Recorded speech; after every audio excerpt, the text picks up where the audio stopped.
What if I told you that on December the 31st, 1862, enslaved people gathered in secret all night long, praying, singing, and waiting for the clock to strike midnight when the Emancipation Proclamation would take effect and slavery would legally end? What if I told you that this tradition called Watch Night service is still celebrated in Black churches every New Year's Eve, connecting us directly to our ancestors who stayed awake all night long, awaiting for freedom? This isn't just about New Year's Eve. This is about a sacred tradition born in slavery, transformed by liberation, and passed down through generations as a reminder that freedom is not a once-achieved event. It is a continuous struggle. Now, before I tell you the story of Watch Night, the tradition that began as Freedom's Eve and became one of the most important nights in Black church life, make sure that you hit the subscribe button. We're building a community of truth tellers who refuse to let our sacred traditions be forgotten.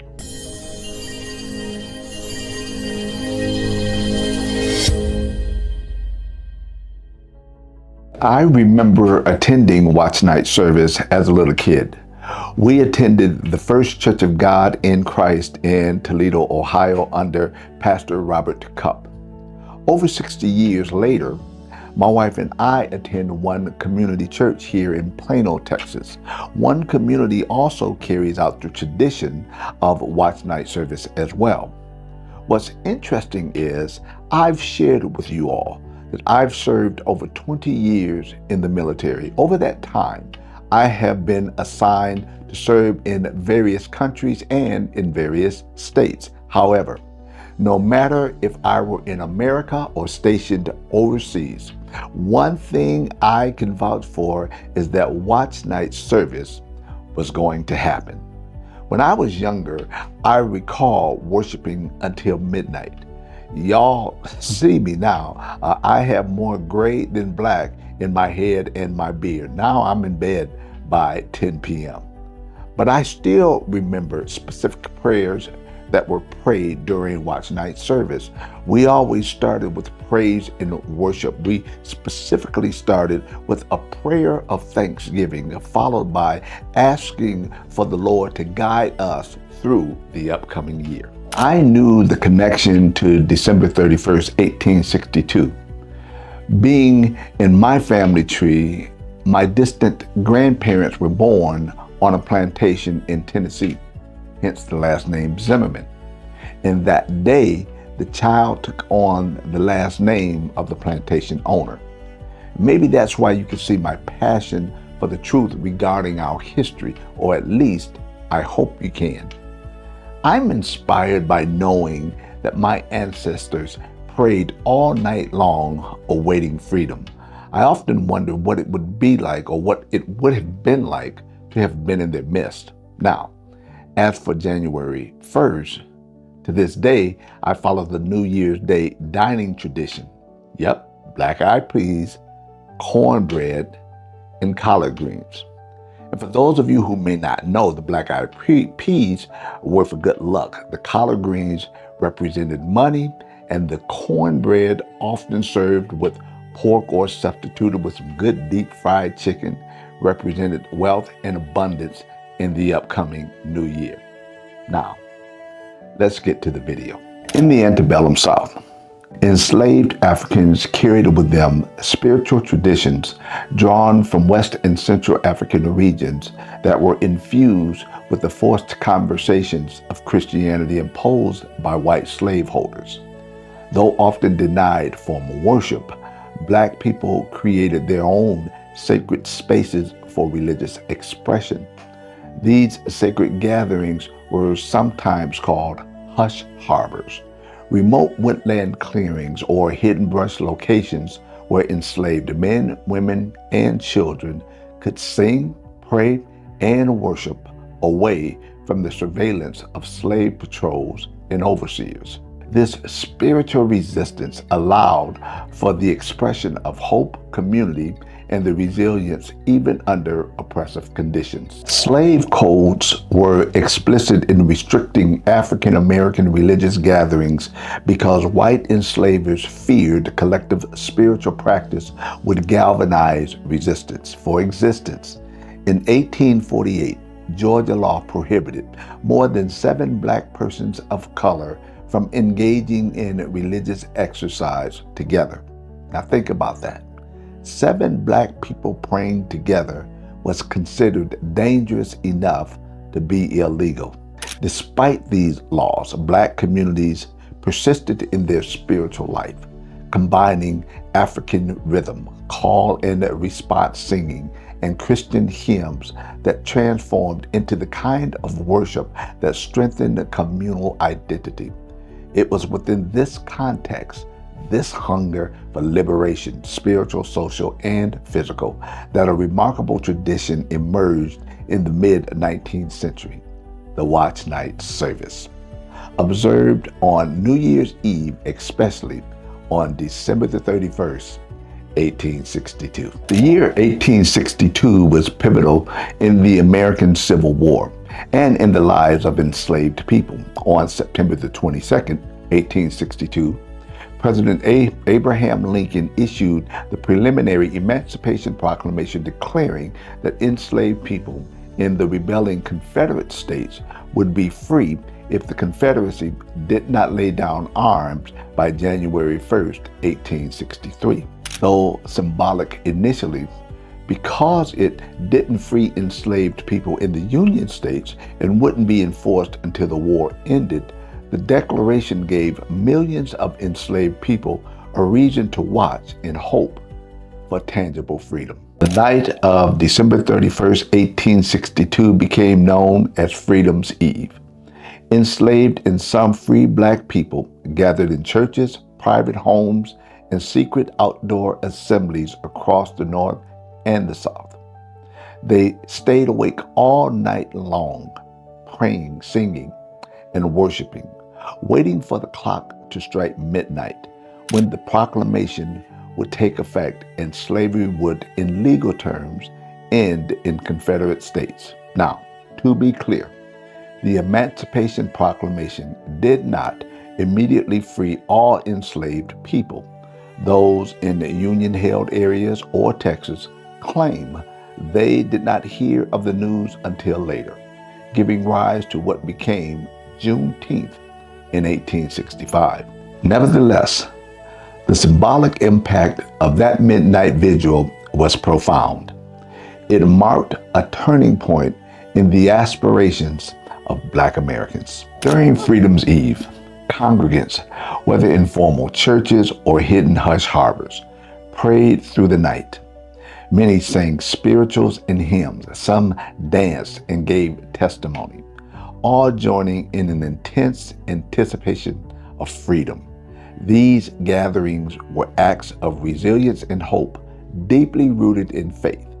They embodied both the pain of slavery and the powerful expectation of justice. Imagine being enslaved your entire life and someone tells you that at midnight, just a few hours away, you will legally be free. How would you have spent those hours? Our ancestors spent them praying.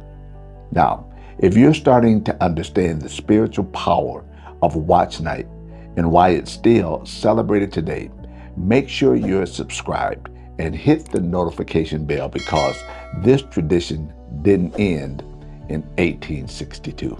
It's important to note that Watch Night was not invented by enslaved Africans.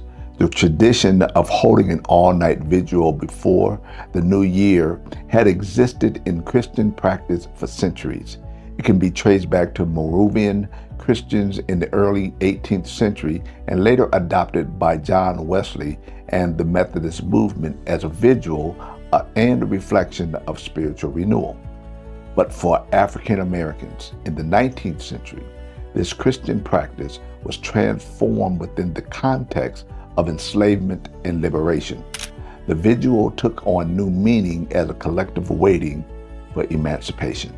Thus, while European Protestant traditions provided the practice of a late night worship service, Black Americans infused it with the historical weight of freedom struggles, making it uniquely tied to African American spiritual and cultural history. The fusion of this Christian practice with the African American cultural expression, spirituals, communal prayer, hymn singing, and testimony became a hallmark of watch night services during slavery and after.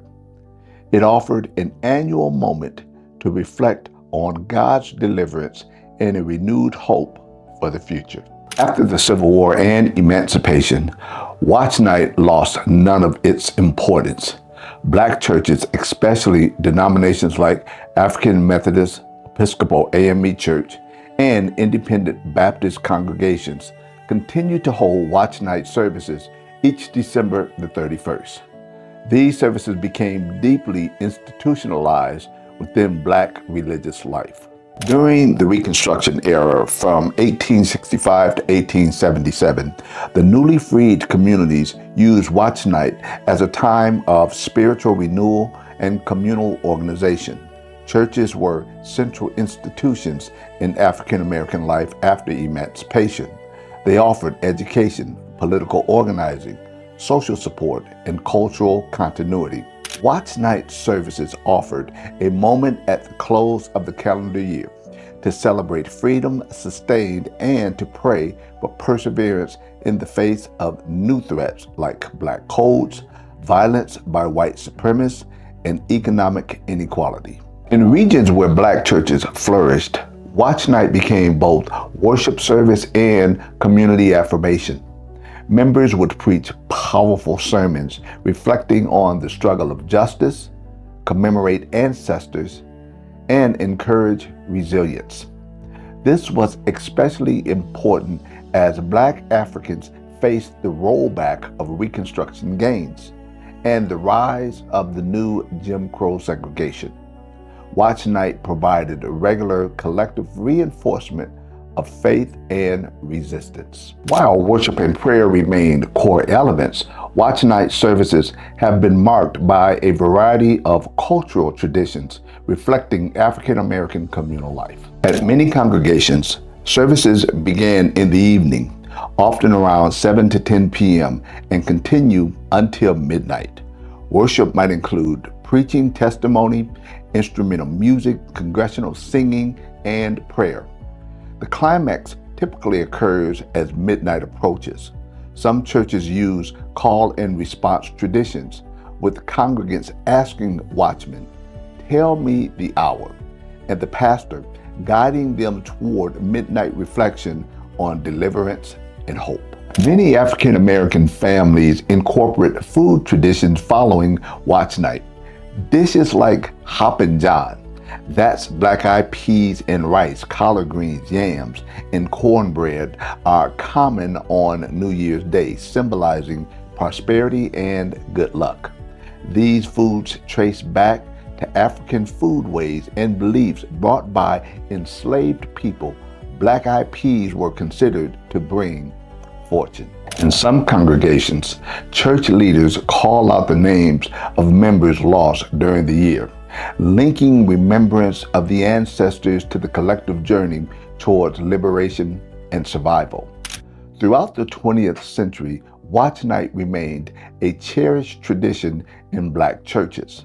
Its meaning expanded beyond awaiting the Emancipation Proclamation to include reflection on contemporary struggles, civil rights, economic justice, and community solidarity.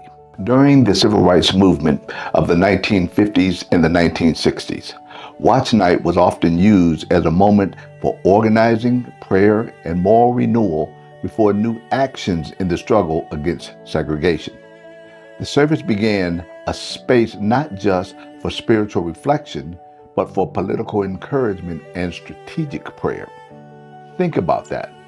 Before marching, before sitting in, before facing dogs and fire hoses, they prayed through the night at Watch Night. Today, Watch Night continues in many Black congregations, AME, Baptists, Pentecostals, and others, on December the 31st.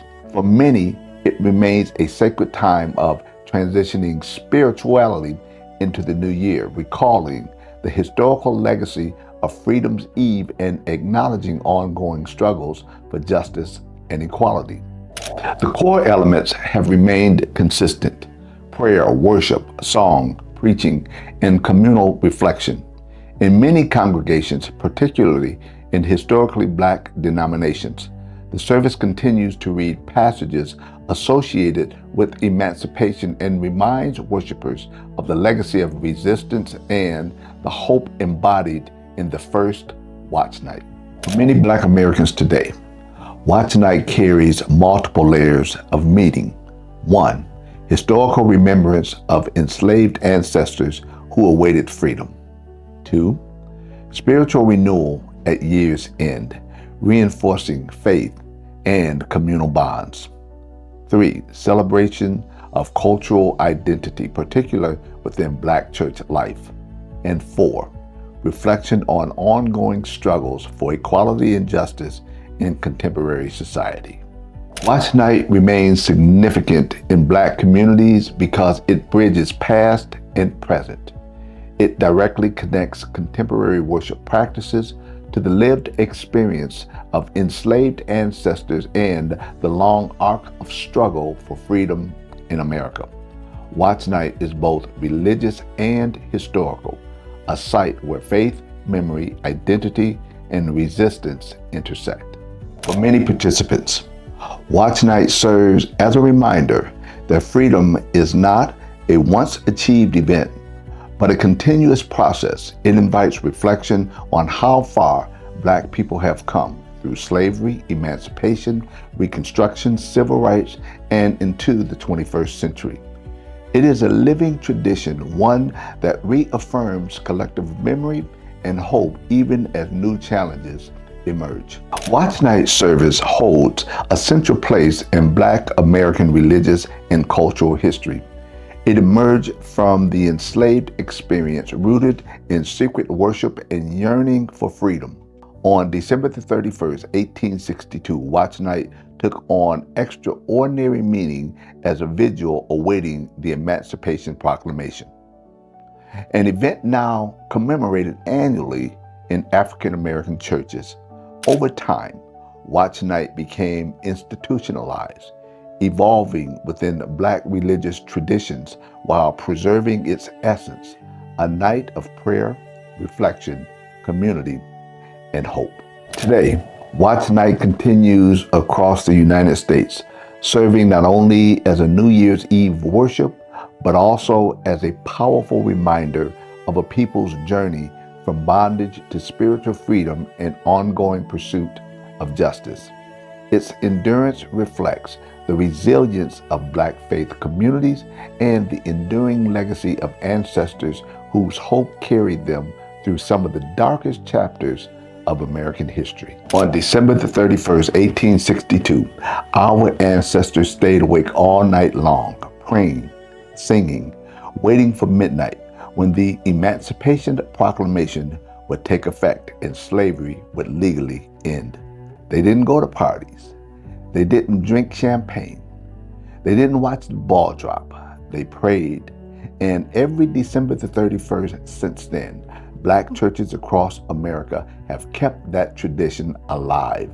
Watch Night service, where we reflect on how far we've come, remember those we've lost, and renew our commitment to freedom and justice.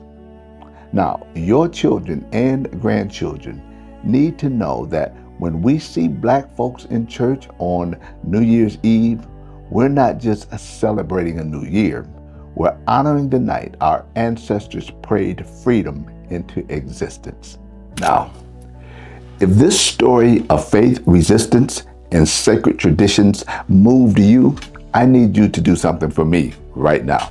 First, hit the subscribe button and ring the notification bell so you'll never miss these stories that connect our spiritual traditions to our freedom struggles. Second, Like this video and share it with your family and your church. If your church doesn't hold Watch Night service, share this video and ask, why not? And third, leave a comment and help me teach the next generation. Now, answer these questions so others can learn. 1. Do you attend Watch Night service on December the 31st? If yes, what does it mean to you? If no, did you know about this tradition before today? 2.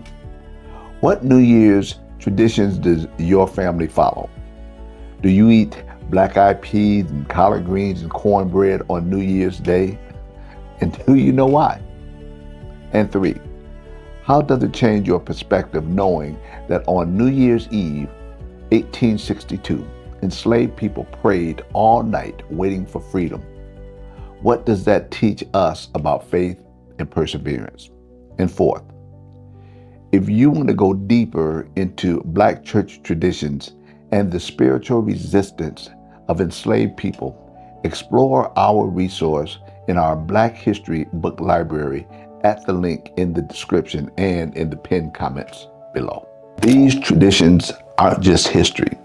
They're living practices that connect us to our ancestors and sustain us today. Don't let them erase Watch Night from our New Year's celebration. And don't let them forget that December the 31st, 1862 was Freedom's Eve, the night our ancestors prayed freedom into existence. Subscribe, share, comment your answers, and honor the traditions. I'll see you at the next video where we'll uncover another sacred tradition that sustained us through slavery and beyond. Take care and Happy New Year.